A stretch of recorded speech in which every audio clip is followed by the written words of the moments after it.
Welcome back, everybody, to another episode of the Back Office with Dave and Jeff. What an exciting time to be involved and be an NFL fan. The NFL draft is right around the corner, less than a week away, and we are here to chat everything going on with the Jaguars going into the probably most important draft of the franchise's history.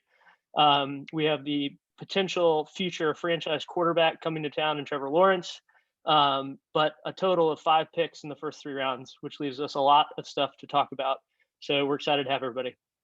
Yeah, last time we talked to you guys was pre-free agency, and Dave and I had a lot of predictions that went utterly sideways. Trevor Baalke and Urban Meyer. Yeah, we thought that they were going to break out the checkbook for free agency, and there were a lot of really interesting top names. They had indicated that they were going to spend, up to the salary cap limit, but what they were inferring is that they were going to spend up to the limit to allow them to roll over the most cap that they could for next season. So they're still sitting on a pile of about $40 million. None of our predictions are right. So if you missed that episode, don't worry about it. And, I think Urban was most disappointed that he didn't get to wine and dine a bunch of people. That's what I took out of that whole experience. Yeah, I think with a year under his belt and less COVID restrictions, Urban's going to thrive next free agency period. But we'll get into this later in the show, but a lot of indications show that they may in fact be slow playing this process a little bit. It was also a weird free agency, so we'll talk more about that. But we have a special episode in store for you today. Dave, let them know what we're doing. So to kick things off, we are going to walk through a full mock draft of this year's NFL draft with myself playing Trent Baalke, our GM, and Jeff playing your favorite of the two, Urban Meyer, I'd presume. And hopefully the personalities of each will come through on both. And so there's some rules that we should go through so everybody understands how the show's going to go, and I'll let Jeff explain those. Yeah, so we'll be using everyone's favorite draft simulator, the Draft Network. We feel pretty good about their big board and their software, so it's not perfect. This is an especially funky draft after probably the first 3 picks. So what we'll do is we'll go through a full 7-round mock using their predictive algorithm, and it does look pretty accurate. We're going to allot ourselves 2 chances to trade. The Jaguars have a lot of picks this draft. There's some speculation that might be moving around. We'll give ourselves 2 chances to make trades. We'll make them as realistic as possible. We'll also field trade requests. So as the software throws trades at us, we'll evaluate those. Dave will come from the perspective of Trent Baalke. I'll come from Coach Urban Meyer, and we'll throw in some tidbits and information as we go through the draft. Yeah, and an important side note on the trades that we initiate, not the ones that we field, we'll only get 1 crack at the apple. So our first offer is our only offer. If it's not accepted, then we don't move forward and we sit where we are. But with that, I think we're ready to go. Yep, let's get after it. All righty. So we will kick this off. All righty, start the draft. Now Jaguars are on the clock. Let's take the full 10 minutes. The Jets did not come in with a weak-ass offer, so good to see that. So as you can see, everybody, we've got the big board right here. We'll also reference a couple other big boards, but I don't know. Trevor Baalke, what do you think we do here? I think it's a pretty easy decision. I think we got to take the future of the franchise, Trevor Lawrence. The chosen one. All right, come on down, Trevor. And here we go. So first 4 picks. The Jets go Trey Lance. Maybe not so realistic, but who knows? Drafts are crazy. But the 49ers. Yeah, and I think you could see that swap too, with possibly Wilson going 2 and Lance going 3 to the Niners. I think they're also in the mix for Fields, but at least 2 will be off the board in those first 3, I think. So unfortunately, Kyle Pitts goes off at 4. Some people do have irrational hopes that he might slip past the single digits, but I'm not naming names. So, all right, we'll keep it rolling. The Bengals, what do they do here? Do they take Penei Sewell or Jamar Chase? Ooh, they're going to go offensive line. Smart move there. All right, so we see some pretty big names coming off the board here early. These wide receivers are incredibly talented, the first three. The two big offensive tackles go early. Not sure I love the offensive tackles going early, but I'm Coach Urban Meyer, so in this case, offensive line apparently isn't much of a need. We'll keep it rolling. Justin Fields goes to the Broncos. A couple DBs come off the board to Dallas and the New York Giants. And the Eagles get Devontae Smith, which is I think a steal in the teens. So yeah, good for the Eagles. Yeah, agreed. That's a guy that I think, as being Coach Urban, I would be very anxiously watching where he ends up in the draft. And if it starts to slip up into the late teens, I'm probably nudging Trevor Baalke pretty hard to pick up the phone. And there's some, I think something to look for here in the next couple of picks. I think this may be, easy and common knowledge for everybody, but I'd expect to see Mac Jones go here at 15. And maybe the Vikings look at somebody like Caleb Farley to secure their defensive backfield. So we'll see if it plays out. All righty. Christian Darrisaw to the Chargers. Ooh, Tevin Jenkins. Wow, interesting. So, will you pause it? Oh, we got a trade offer. All right. So if I recall correctly, Darrisaw went off, Farley went off, I think Zaven Collins went off, Micah Parsons went off. So I don't think there's anyone there that's really going to interest us. Yeah, but look at this. They're offering to move back and give us a pick. Not the most realistic. Swap the second. Yeah, so we have to go from 45 to 74. So I don't think there's a ton of value or kind of an instant impact player at the spot. So my vote is GM as Trent Baalke. I'm passing here, I think. What about you, Urban? Yeah, it would take a premier talent. There isn't a premier talent at defensive line this year, and really at edge as well. So across the entire defensive line, there isn't anybody that really, really makes you wonder. We've seen guys like Derwin James in previous years have that immense talent, but because they were a safety for some reason, they fell a little bit. You don't have anyone of that caliber on the board right now, especially once Devonta Smith came off the board. Even a guy like Micah Parsons is a really elite player. Not that we need a linebacker. So the talent's not there. I'm here to win Super Bowls. I need some premier talent. I'm not moving out of that 45 spot, which I think I'm going to get a pretty sweet player at. So we're going to go ahead and decline this offer and keep it moving.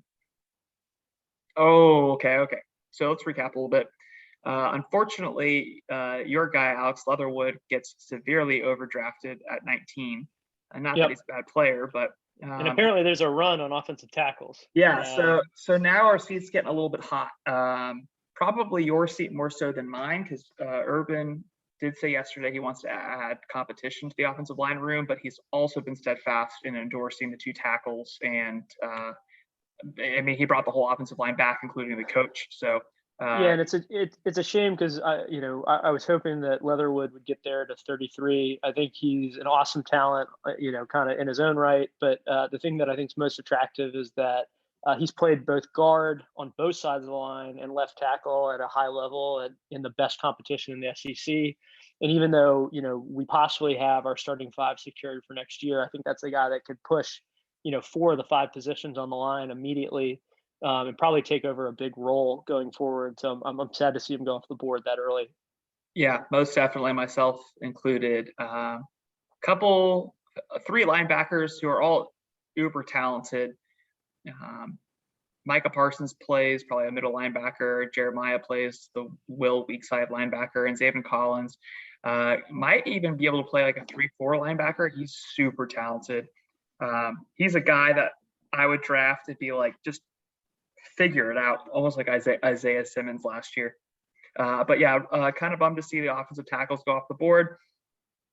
No one on the board that I would be encouraged to trade for.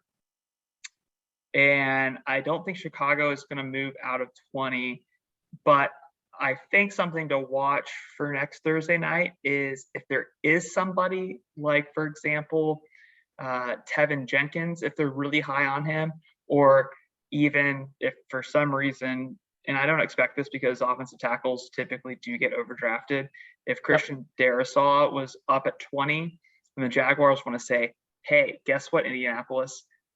You need a left tackle. We wouldn't mind having somebody like that. We're going to swoop in, move up from 25 to 20, trade with Chicago, and it's going to be a win-win, both adding that talent and preventing a division rival from securing a left tackle. So agreed. I think that would be really fun. And not to mention Tennessee is right behind them. Behind them. Yeah, I think an interesting thing to watch here over the next 4 picks before we're up again.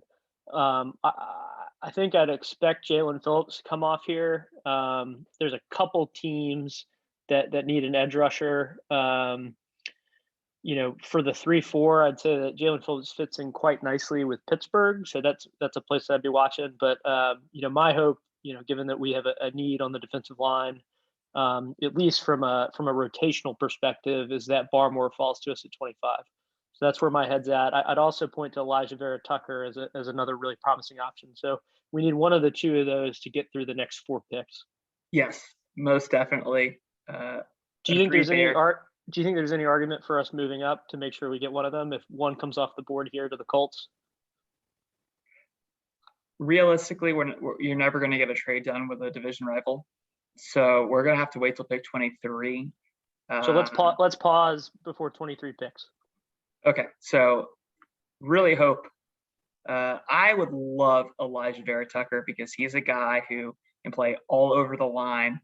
Maybe there's some recency bias from seeing how well Tristan Wirfs did, but because those guys are similar profiles. But yep, I think could immediately make a push at right guard.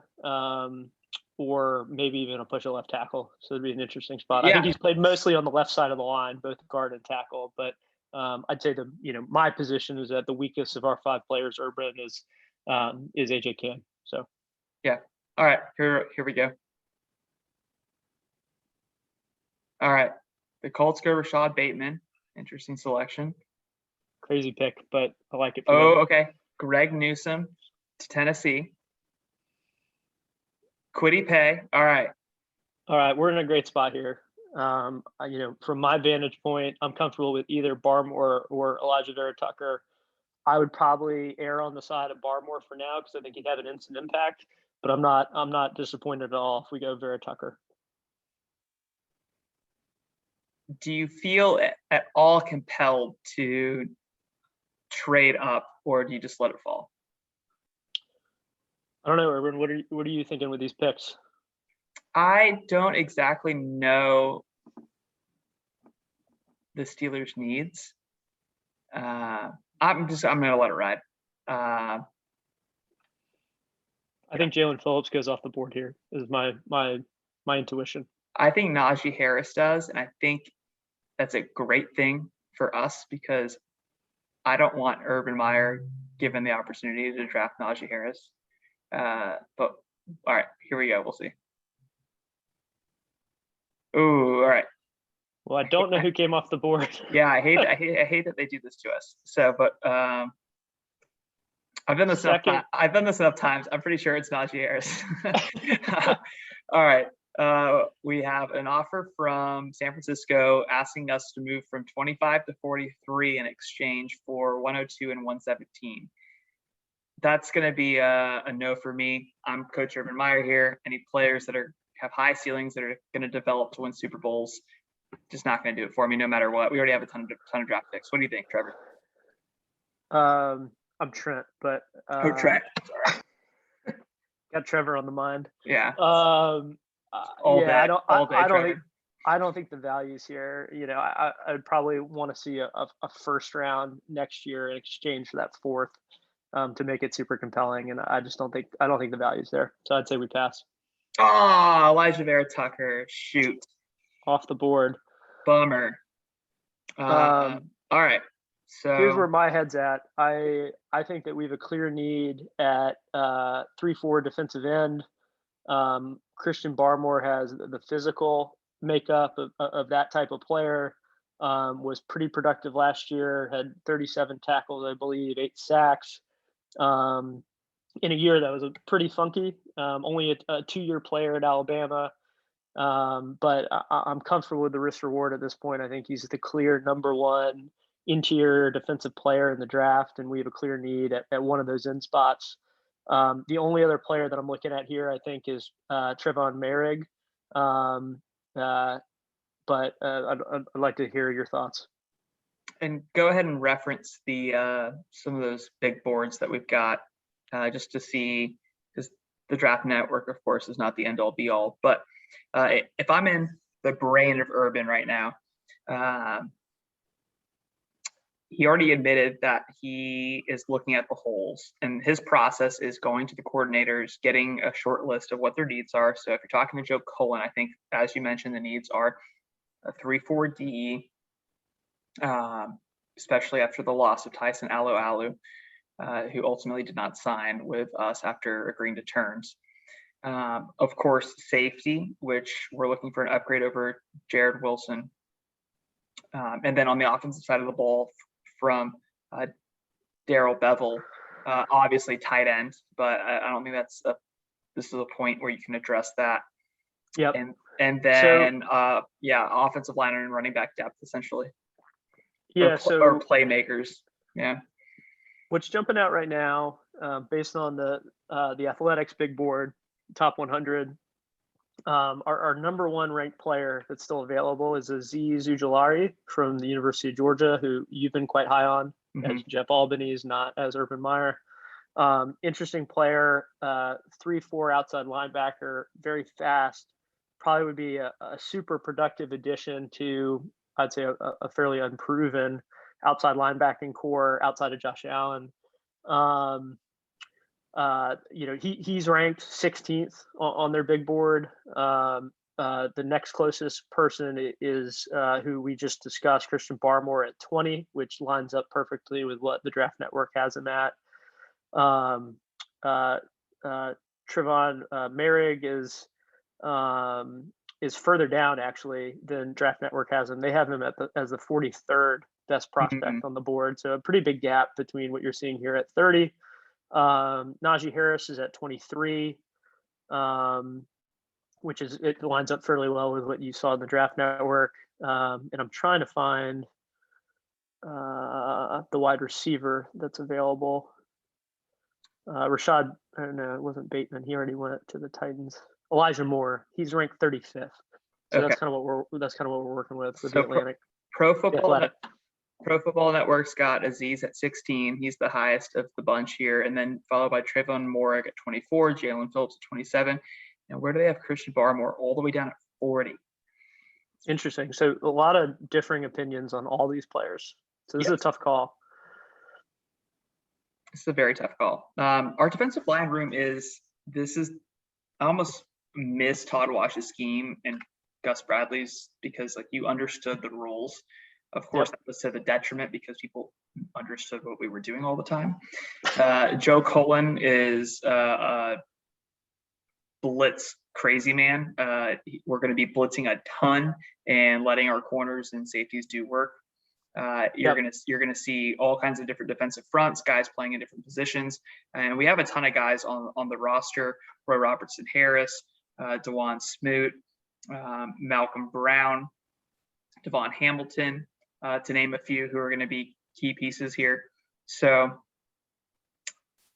I do still think that room needs somebody with a high ceiling, and as Coach Urban Meyer, this does fit an immediate need because I have placed such an emphasis on the defensive line throughout this process.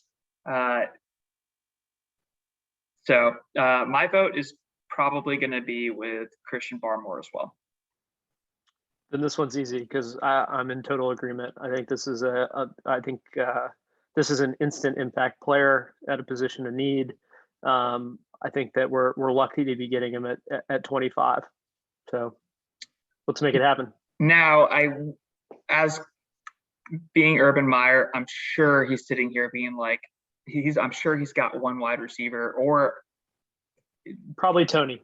But yeah, probably Tony. Maybe in addition to that, Travis Etienne. And you know that he's sitting there just like grinding his teeth, being like, better make it to 33, better make it to 33. But we'll see. But we are in agreement. So we are going to add a very high ceiling, very raw defensive lineman. But hey, these guys are slow playing it. I think they indicated that through their approach to free agency. Yep. And he's young. He can develop. It's a good pick here. And I'd say let's pause the draft again at 30 before the Bills pick. Okay. All right. Christian Barmore comes off the board. Jalen Phillips, Aziz, Tyrone. Pause. Sorry, not Tyrone. Joe Tryon from Washington. So 3 edge players come off the board immediately. And then Elijah Moore is the 5th wide receiver to come off the board now. It's really interesting. Yeah. I'm a little surprised too that Jalen Phillips went ahead of Aziz Ujulari. I feel like he's had a lot of momentum in the last couple of weeks on the boards. So yeah, we'll see. So are you thinking at all here, Coach Urban Meyer, for us to move up and take a look at Merrick? No, I don't think so. The question at this point is like, are there 4 guys that you're comfortable with? And I'd be comfortable with Najee Harris as much as I don't think we necessarily need him. I'd be comfortable with Trayvon Moore. I'd be comfortable with ETN, and I'd be comfortable with Kadarius Toney. So Sam Cosmi's there too. And Sam Cosmi. So I think there's a lot of talent here in the second inning of this draft. Let's get to 33. I'm willing to risk it. So yeah, we'll see how that goes. I imagine Najee Harris comes off the board here soon. Jason Owe, Jamin Davis, Kadarius Toney. So sorry, Urban. Yeah, exactly what I was worried about. So hit the reset button. Coach, I'm pounding the table. We have to take Merrick. It's a position of need. He's an instant impact. He's going to be a great player in the NFL. It fits exactly what we're trying to do and rebuild this defense for the long term. I think it's a no-brainer. We just drafted a generational talent at quarterback. Do we look to give him any additional weapon or protection? I think we've got to address. I think we got to address tight end, but I don't think it's here.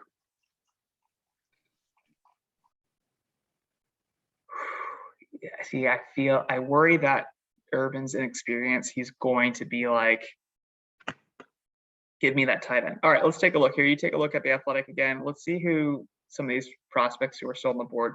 Travis Etienne still on the board, 26. Creed Humphrey still on the board. Rondale Moore. We are at a bit of an advantage. We do get to see the Draft Network big board. But I do have to agree, Joe Cullen uses 3 safeties very often.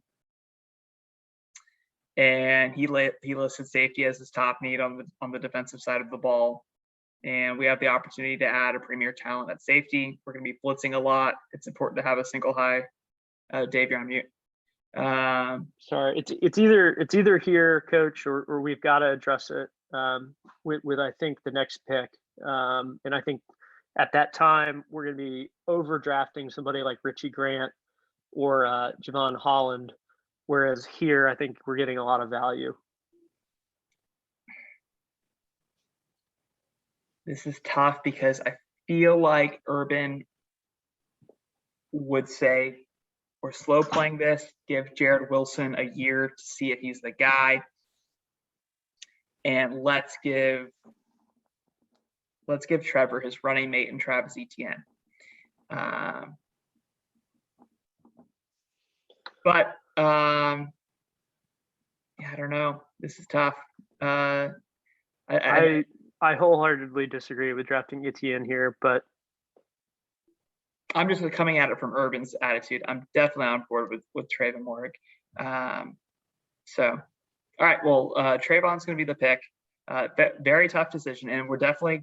Fortunately, the Jaguars are going to have a full, like 20 hours to figure that out. sitting at the 33rd pick. So we'll keep it moving. We take the safety out of TCU, incredibly talented, just awesome ball skills. Him and Rayshon Jenkins would be a really great tandem because Morgan play single high, and Rayshon Jenkins can play that kind of rover, box safety that he likes to play. Not that he's incapable of doing split coverage, but that is a neat facet to his game. Okay, so immediately interesting that both the running backs went off immediately after. Yeah, all three of them. So Najee Harris, Travis Etienne, and Javonte Williams go off the board. So we're sitting at 45. Do you feel compelled at all to secure anyone here on the board, Trevor? Trent? Scroll down a little bit. Let's see what else we're working with outside the top 6. Keep going a little bit more. All right, you can go back to the top. So we've addressed defense twice already, and not that should affect our valuation here, but I think we're going to get our tight end at 65. Frankly, Coach, I think obviously Freiermuth will have to fall to there. I think that we've got a good shot at him being there, but if not, I really like Hunter Long out of Boston College. So with this pick, I think do you feel comfortable with Hunter Long at 65 if Freiermuth's not there? I think we have to. Okay, because my tight end coach, Tyler Bowen out of Penn State, can't shut up about Pat Freiermuth. I hear it, but I just think that, if we're letting the board fall to us and we're relying on value, I don't think the value is there to draft either one of those guys at this upcoming pick at 45. What I'm looking at right now is as we discussed with Leatherwood, we need help on the offensive line long term. I like a guy like Samuel Cosmi to potentially push Cam Robinson. Could also make a case for Landon Dickerson. Though neither one of those guys were kind of my top guys. So, where I'm kind of left shaking out is this might be an interesting place for us to potentially trade back if we get to 45 and we don't have a clear need there. So let's see how the board falls. Eric Stokes, Landon Dickerson, Kelvin Joseph, Baron Browning, Liam Eichenberg, Terrace Marshall. Okay, a couple names there that I'm a little sad to see go off. Liam Eichenberg is a plug-and-play left tackle that, given a year to sit behind Cam Robinson, could certainly be attractive. So we got 2 more picks to ours. Yeah, Cosmi's gone. So Cosmi's gone. We can't see who else. I'd imagine it's probably Basham. Okay. So the Los Angeles Rams are offering us to go from 45 to 57 in exchange for 141. There are a lot of nice players on the board right now. We need talent. I like the talent on the board right now. Let's see what else we got here. The Buccaneers offering to go from 45 to 64 and throwing in a 4th and a 6th. That one's out, in my opinion, but I think we should seriously consider the Rams offer. I think we could be in a position to take potentially both tight ends. We obviously need to rebuild the room. Getting Freiermuth at 57 and then maybe turning around and immediately drafting Hunter Long at 65 could be interesting. I also think Hunter Long might make it to 106, where potentially we could use the pick that they're offering in the 4th to probably move back up if we needed to. My vote would be to potentially take this deal, though I don't know who actually just went off the board, so it's hard to tell. Yeah, agreed. It's only 12. It's only 12 picks, and I think Freiermuth is there at 57. I'm going to recommend we decline this trade. I want to see who's on the board, but there is somebody that I want us to talk about, and that's going to be, you were right about Carl Basham. So I think that there are 2 talents here that we really need. Well, there's 1 talent here that we really need to consider, and we can propose a trade if we'd like. But Rondale Moore, Purdue wide receiver, Plagued with injuries, but as a freshman turned the Big 12 or Big. So is Purdue the Big 10? Big 10 on its head. So if you're looking to add speed, which Urban Meyer has preached, this is a risky but very high ceiling player that you could add to the receiving core. Coach, I'd much prefer if you scroll down, Dylan Redunz is there. He was a standout at the Senior Bowl. We have a clear need on the offensive line long term. I think that's a great guy to look at. My second, I think, would be Greg Rousseau out of Miami to add to our edge rushing capabilities. He's a guy that had 19 and a half tackles for loss when he played in 2019. He sat out last year. He's going to be fresh. I think both those guys represent a much better value than Rondale Moore, who's barely seen the field. Rondale Moore, though, is exactly what our offense is, the last missing piece that our offense needs. And you want to give Trevor everything he needs to succeed. So I don't know. I haven't been doing this, Trent, but I'm itching to take Rondale Moore at this point. But let's go ahead and use our first trade back, and we'll let that decide. So if you are looking to target an offensive lineman and Dylan Redunz, he's at right? 54. Yep. Okay. Or potentially Greg Rousseau at 53. So I think to be safe, the max we want to move back to is maybe 50 with the Dolphins. Okay. All right. Do you want to see if they want to move up? I think we could go back to 52. Okay. I'll roll the dice. You're the boss. I'm trying to think of who is offensive tackle needy, but certainly I don't want. We can't get behind. No, we got to be in front of the division. So let's go back to 52. We're going to offer our fourth. And wait, go back up. I think 52 is the Bears, right?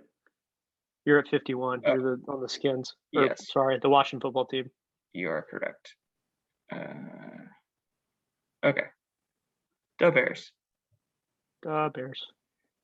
So they're going to give us 52, and then they're going to throw in a third. That's not going to work, though. But what's important about this draft is this draft significantly drops off in talent after about pretty much into the third round, mid-third round. The talent just disappears, in my opinion. So if we're going to make a move back like this, I'm going to want to be able to go from, say, 106 to 83 or something like that. Yep. I like that. You like that? And just spill it over the edge. We're going to throw in our seventh. Yeah. See what that looks like if we were to offer a third. To offer the fourth. Yeah. The later fourth.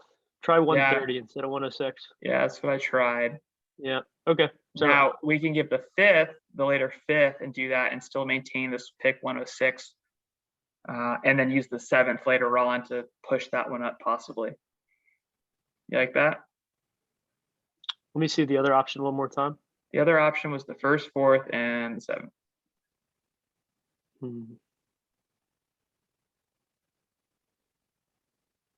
Yeah, I'd rather keep 106. I think I'd move 130 and 170 because the reality is, we can't re-sign 9 guys in 4 to 5 years. So let's get the best possible players we can.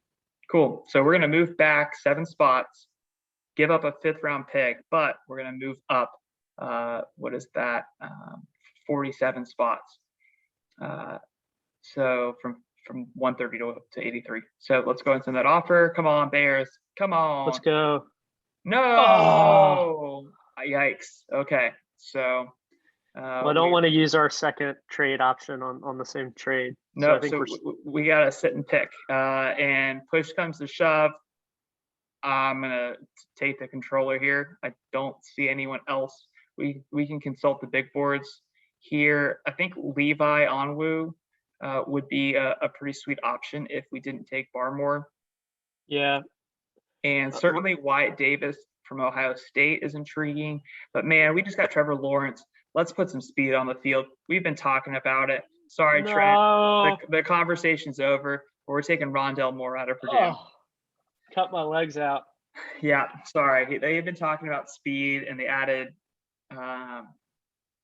Marvin Jones to the wide receiving core. That slot receiver there is wide open for the taking, and if he ends up being a bust, it's a mid-second round pick. But if he ends up being, a poor man's Tyreek Hill, then that'd be terrific. All right. So All right, let's start zooming. Yeah, let's start zooming. So right now, tight end and offensive line are probably 1 and 2. Would you say? Yeah, absolutely. I think those are our next 2 picks if we can hopefully get to where we need to be. All right. So your guy Dylan Radunz is about to go through the division. What did they take in the first? Did either of them address it? Nope, they have not addressed either. But either of them. I think I want to save that extra trade. So let's trade. I agree. I've got somebody in mind here for the later rounds. So Creed Humphrey. Interesting. Tommy Brown, Asante Samuel Jr. Melifonwu. I'm a big fan. I mean, Asante Samuel Jr. would be the perfect nickel corner, and that's something that I have not touched on yet. Might be at the top of Joe Cullen's list is go get me a nickel corner. Although our corner room doesn't look too bad with Shaq Griffin, C.J. Henderson, Trey Herndon, Sidney Jones. Yeah, I think Jones is probably going to challenge on the outside, and if he still lose, hopefully he can play nickel. I don't know if he's ever done that in his career, to be honest. But yeah, I don't know. They must have a plan there because there were opportunities to sign really talented nickels in free agency, and they passed on it. Maybe they like Josiah Scott. I mean, he was a third round pick last year. Maybe a fourth, yeah. Fourth, yeah. Still, all right. High pick. So let's just go. I think there's a lot of I think let's get to 65. I think there's 3 guys I like right now. As long as we get there. Come on, get there. There. So Radunz goes off.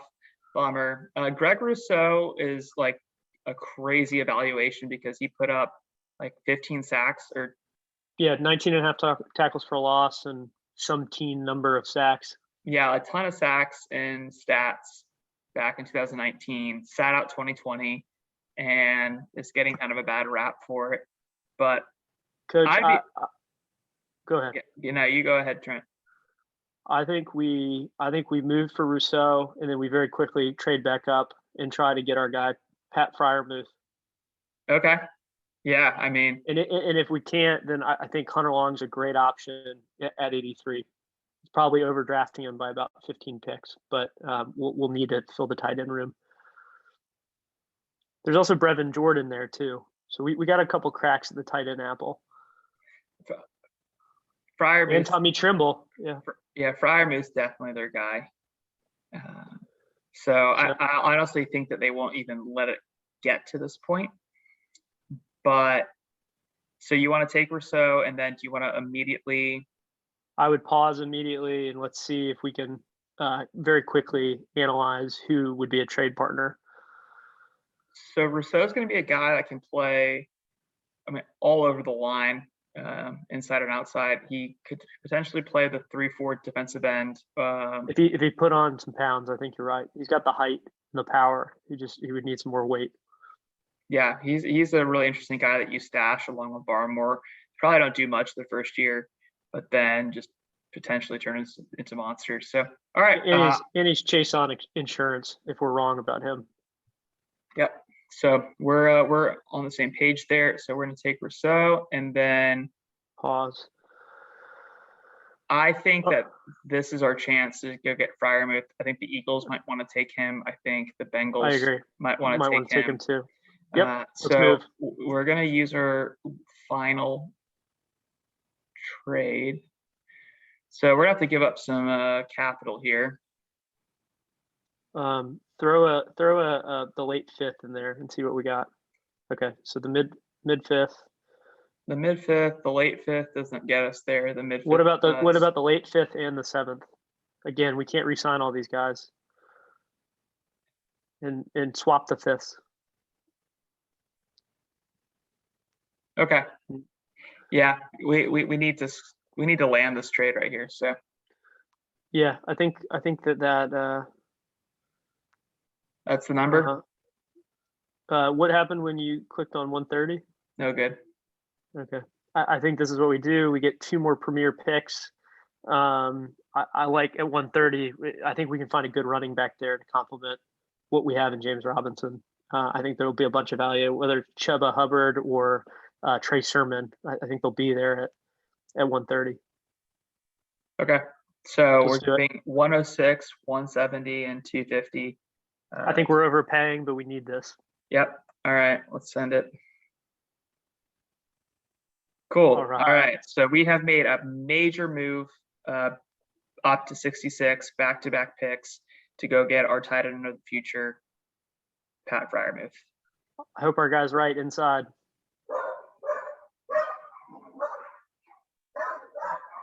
Now we have a long wait. We do have a very long wait, and we could break our rules, but we don't have much to trade anyway. So to review, we go Christian Barmore, interior defensive lineman, plug that hole there that we think that we might have. Trevor Moore, safety. We get Trevor some nice toys and Rondale Moore and Pat Freiermuth, and then stash a really talented defensive end. Edge rusher, yeah. Yeah, so I think a good mix of filling needs and also, acquiring top-tier talent. I'm surprised Trey Sermon's here. Should we pause? Oh, he's gone. Yeah. No, I kind of wanted to break the rule. We're getting there. Tyler Shelvin's gone too. That's a great nose tackle in this draft. And we're not going to love this pick. Like I said, the talent just really seemingly drops off after the first 70 or 80 guys. A guy to point out that I really like, because we have not addressed the offensive line yet, and that scares the bejesus out of me, is a guy named Jalen Mayfield. He is a really mean offensive tackle. They're projecting him as an offensive guard. Here he is. He went at 70. Wow. So he's one of my guys. He looks like an absolute doofus, but he played in the Big Ten. He had to pass protect against guys like Yetur Gross-Matos, Chase Young, Anthony Jennings, Jason Owe. He's had to play top-tier talent. Yep. He's a really mean dude, and he fills that need for a versatile offensive lineman that, with a lot of question marks surrounding that, the future of our offensive line, he can kind of be that versatile guy. So agreed. Anyway. And he's a great value at 70. On the Athletics big board, he's ranked at 53. So they got I think a good deal, a lot of value there. All right, so Urban Meyer now. You got to add some kind of offensive lineman. I'm getting a little, we acquired some talent, but I got to fill some needs here. Nickel corner is a huge need, but something that I think that we can get by on. Offensive line would be something nice, because I am a big believer in the trenches. But a guy, Dylan Moses, who his evaluation's all over the place, similar to Rousseau. He's sitting there. I know you, Dave, are already mulling the replacement for Joe Schobert. Yeah, I just don't think Schobert fits into the new scheme. Very little chatter this offseason from our favorite shows, whether it's The Drill or Jaguars Today, or really anybody on Twitter or anything about the prospect of Shaq Quarterman stepping into a bigger role in the team, which maybe, they don't know what they've got in him yet. But I really feel strongly that Schobert's not the guy there. They obviously went out and got that linebacker, Damian Wilson, from the Chiefs. He seems to play more of the outside. So I think that true Mike Thumper middle linebacker in a 3-4 scheme still kind of up for grabs. Yeah, I don't know. That's an interesting one. I'd also throw out, maybe looking at another tight end here. I know that sounds crazy, but if somebody like Hunter Long was still on the board, he's not. So I'm going to probably stand off of that. Or running back is another place that I'd want to look. I would advocate for Chuba Hubbard. I'm not as familiar with Kylan Hill or Ramondre Stevens, but He's Stevenson is a bruiser. Kylan Hill's a pretty balanced guy. Chuba Hubbard's like a TJ Yeldon. He's like a one cut. He's a playmaker. He's a good dude. Javian Hawkins is a really little guy, but an absolute savage after the catch. So probably fits the profile that we're looking for.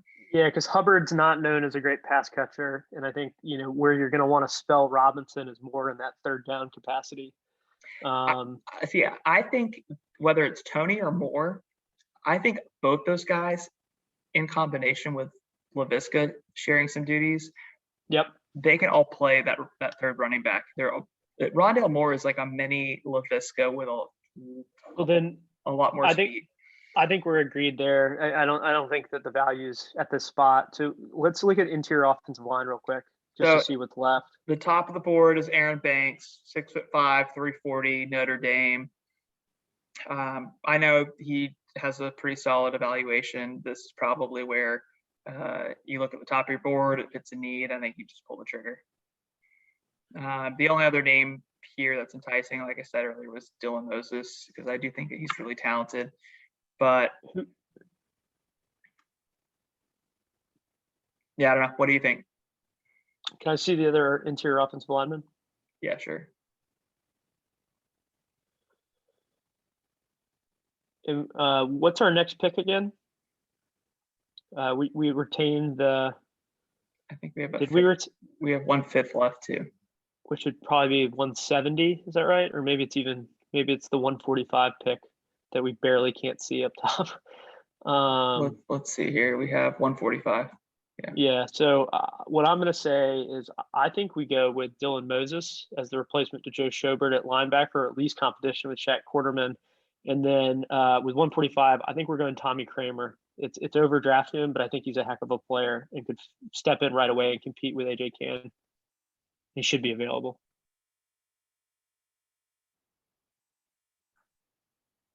Okay. This deep in the draft, I'm definitely trusting you, and I really don't mind picking up a guy with a lot of talent. I mean, he's really fast. Where did he go? Oh, I'm looking at. I think you're still in. Yeah. So I am. Walker Little. That's a guy that's had a lot of talk about him. I think. I don't know. If he's there at 145, I think that's our guy. I didn't realize that he was still on the board. Okay, so we're gonna risk this pick. I feel like they might be more deliberate in adding the depth to the offensive line, but a talent like Dylan Moses is too hard to pass up. So let's go ahead and do it. Let's do it. And let's hope Little's there in 15 picks. And a fun fact, our new defensive line coach, Tosh Lupoi, was the Alabama defensive coordinator during 2017 and 18. So he'll have the scoop on Dylan Moses and Christian Barmore, and we're going to go ahead and take them. So we don't have any more trades unfortunately, because I think we'd be moving up to take offensive line. Yeah, or even picks to trade. So it's falling pretty good. Please. Yes. All right. So did we lose that interior lineman? Yeah, we lost Aaron Banks, but that's all right. So I'm going to pound the table here for Walker Little. He's a Stanford guy. I agree. I think this is a no-brainer. He's had a lot of momentum going into this upcoming week. He sat out last year, so he doesn't have a ton of experience, but he's 6'7", 309. So he's not going to be a guard, but even if he develops into being a quality swing tackle, your tackles go down at some point. It's a great pick at 145 in the 5th round. Cool. Well, that is our final pick. So while this starts to wrap up, let's go ahead and do a review. We take the wholly beloved Trevor Lawrence at 1. Thank you, Jets. Yep, thank you. And the Los Angeles Rams. We'll also thank them for pick 25, Christian Barmore. Thank you, Jalen Ramsey. I hope your back's okay. Hope your back's okay, bitch. Trevor Morrig at 33. Rondale Moore at 35. Greg Rousseau at 65. And then a big trade up. Big trade. We landed one of them. Huge trade to go get Pat Freiermuth. Will they wait that long? I don't think they have the balls to do it, but I love this draft so much. Dylan Moses to round it out.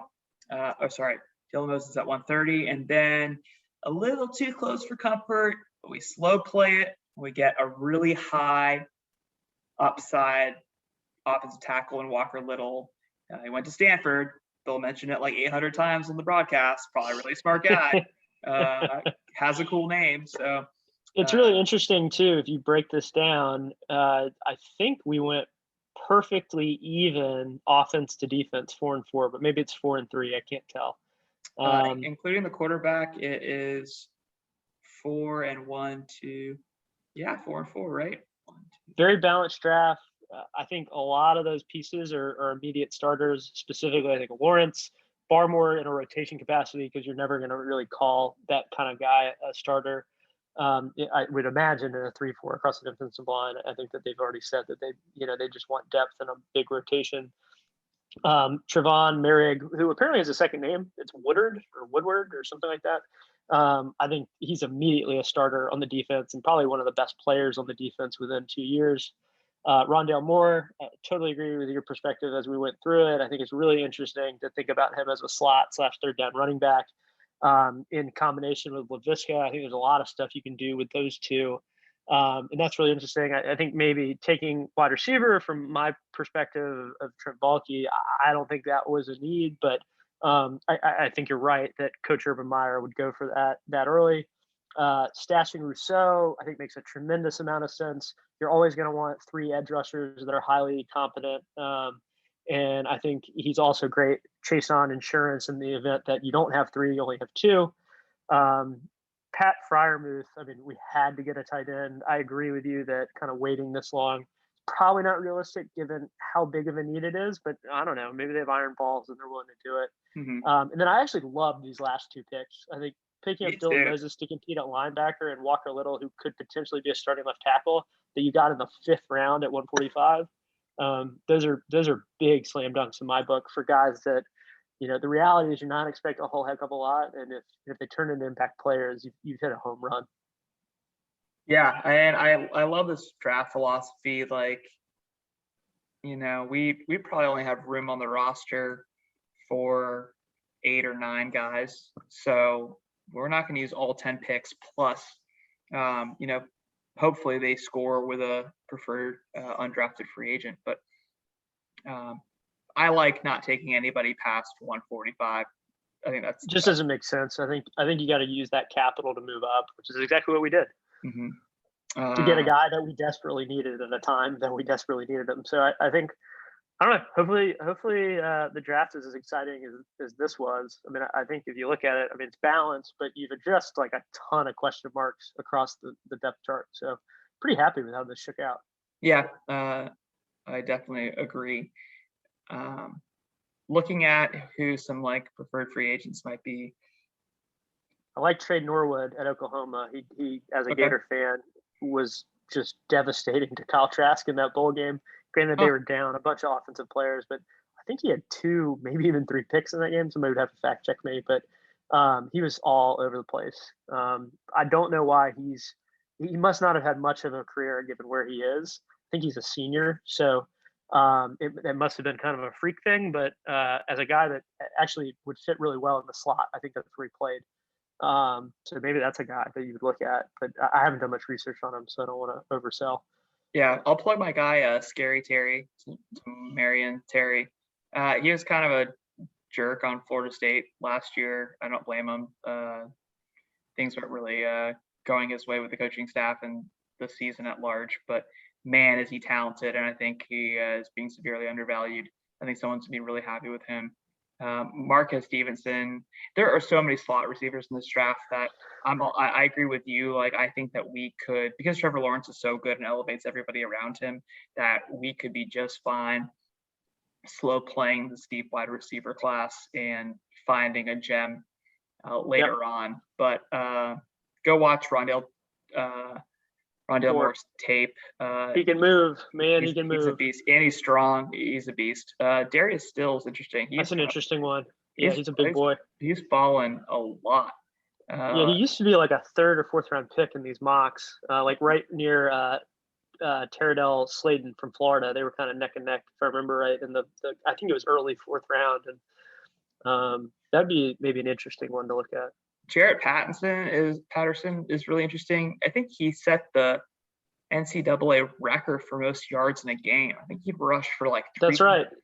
Yeah, he had four tutties or something. And I mean, granted, it's like I think Buffalo plays in the MAC. Is that right? So the competition's not that great, but that is an interesting one. So cool. So again, wrap it up. There it is. The defense, I think, is in incredible shape for the future. So Joe Colin's really happy after this, and Trevor Lawrence is appreciative. You know, you give him Rondale Moore and Pat Freiermuth, you gotta be pretty happy about that. So much upside. Looking at the schools that you went to, some SEC, it's pretty balanced. Yeah, pretty balanced. Mostly Big 10, Big 12 SEC competition, with the only exception really being Walker Little in the 5th. So you got Pac-12 with Walker Little, and then you got of course, the ACC with Trevor and Gregory. That's right. I miss Greg Rousseau. But so here's the one trade. Here's the wrap up. I love how this worked out for us. So the Jets gave us 66, proceeded to draft a safety, a tight end, and a nickel corner. So we really need to send the Jets a nice edible arrangement or something. They've made our draft in multiple ways. Yeah, for real. Yeah. Who knows if they would even care to trade with us after all that we've done to them. So yeah, it'd really be tough to be a Jets fan next Thursday. I can't imagine having to take that consolation prize, but it's a good thing I don't have to worry about it. So cool. Well, the draft is upon us. My favorite event of the year. We are going to be amazing with picks again. Last year wasn't as hectic. We ended up drafting like 11 guys. We needed the depth on our roster. This year, maybe not so much. So hopefully there'll be some exciting moments. Hopefully the first pick won't be very surprising, but very exciting. And I look forward to that murderer's row between 25 and 45, or really 25 and 65. That'll be really fun. So yeah, Dave, what are your thoughts on next Thursday? Can't wait. It's the dawning of a new age for the Jags. We've been waiting such a long time to do this, and I couldn't be more excited to see how it shakes out. My closing thought would be, and you mentioned at the beginning, but man, if Pitts is still there by some act of whatever you believe in, anywhere between 8 and 10, I'm selling the farm. But that's my closing argument. And I believe that Urban is going to be like grinding his teeth, gripping his chair over a few guys, and Kyle Pitts is going to be one of them on his hit list. And I won't be surprised if he looks at Trent and just goes, "Hey, bitch, my call. This is my team. Have you been on the Kismet? Do you have Sean's number? Yeah, that's what I thought. All right, so that's what we're going to do. We're going to play fast, and we're going to score points.